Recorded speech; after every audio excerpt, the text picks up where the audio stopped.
Alright, before I do any more work and skipping ahead and anything, I thought I might go ahead and show what all's been done here. You can ignore the fluids in the floor. That's stuff that spilled out of the transfer case where I was having to drive it in and out of the garage without the rear drive shaft in. But got the suspension all put in, my new steering arm link there. Reused the old steering stabilizer for now. Got the shocks on, my new greasable shackles from Off-Road Design. Really happy with those. They're very beefy. Of course the lift is rough country. Still got to get longer brake lines. Got no brakes on this thing at all right now, but it's pretty tall. That's a 7-foot garage door, I think. It's pretty close to the top. I'll come right down under here. Springs have actually got arch to them, unlike the last ones that ran in negative arch. My sway bar bushings and everything fit alright. Had to do a little bit of forcing on those brackets, but not that big a deal. We did end up dribbling the holes out because they didn't fit the bolts, but yeah, this is a lot taller. I've got,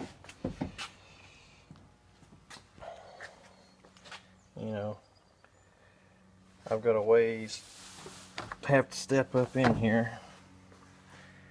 I need to talk to some people and see if there's any way they can put some grab handles in here somewhere. I know some people put those little chrome trucker handles here. Be afraid that'd rip out of it. But once I completely finish this, I'm not going to go straight to working on the engine. I'm probably going to take it to the body shop and have them finally fix my doors.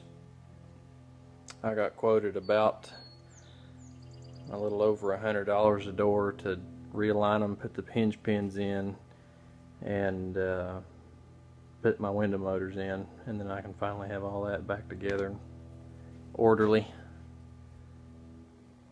And I might just order all the felts, rubbers, and everything, so that's all new and sealed up and not leaking. But this rear end is massive compared to, the old 10-bolt. Yeah, but I was surprised, even though it hangs down a lot further, how much ground clearance it actually does have, and it will have a little more when I get to 35s on it. These are 31s. But I'm here today, going to work on putting this U-joint in.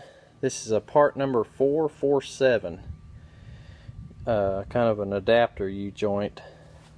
It's got the smaller lugs here that go in the drive shaft for the, this was the half-ton truck, and then you got the bigger lugs for the 3/4 ton yoke on the 14-bolt rear end. So that's going to get on, and I'll get the drive shaft in, and depending on, this is pretty flat back here. I probably can drive around a little bit and just get an idea of what the gear ratio is going to feel like. But I've got to make sure everything's torqued down now. I got a lot of bolts and nuts to check the torque on, and I've got to finish topping the fluid off in the rear end. I got to put it in the front end, and I've got some to put back in the transfer case once the drive shaft goes in. And I've got to put those brake lines on the rear diff. So maybe I'll get all this stuff done today. And so it's looking really good. A lot taller, and it's level. I cannot believe how level this thing is. All the way across. I'm really happy with it. My tire over there is losing air. These tires are like, what, 10 or 11 years old.